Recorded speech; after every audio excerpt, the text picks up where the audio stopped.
Hi guys, it's your one and only boy, Mr. Gosa again. So today, I'm going to do something different from what I usually do in this platform.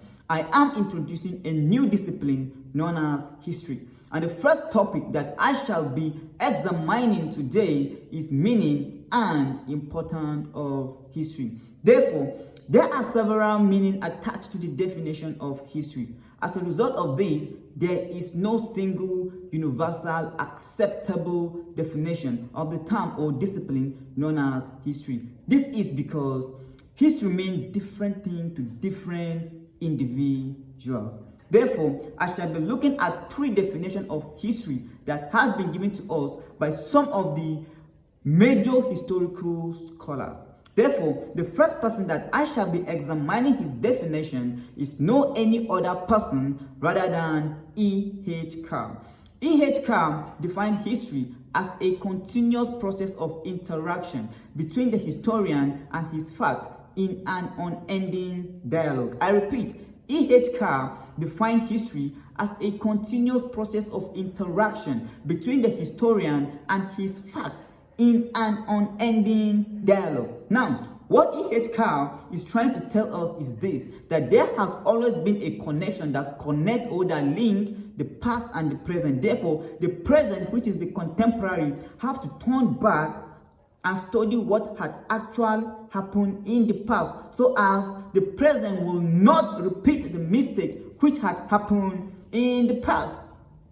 The third person, the second person that I shall be looking for his definition is no any other person rather than Arthur Marwick. I love the definition that has been given to us by Arthur Marwick because he is so versatile. He was so versatile in his definition.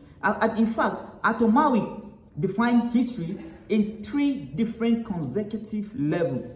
At first, he defined history as the study of past human activities as it actually happened. Secondly, he defined history as an attempt by man to describe and interpret past human activities.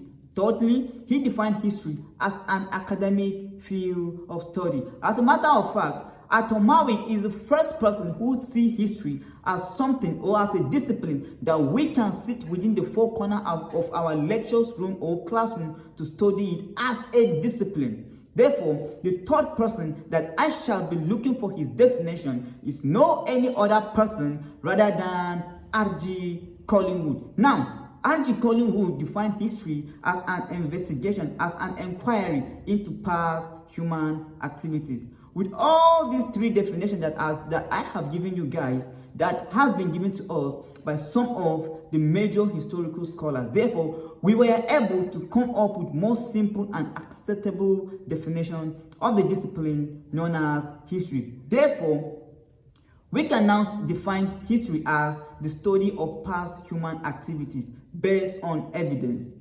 I said, we can now define history as the study of past human activities based on evidence. Everything about history is based on evidence. Anything that do not have an evidence cannot be history. And therefore, this is one of the reasons why history is different from what is known as story or fiction. History is not a fiction. History is not something that you sit down and imagine it on your head and you just write it. History is what had actually happened in the past. We have evidence, we have record of it. That is what is called history.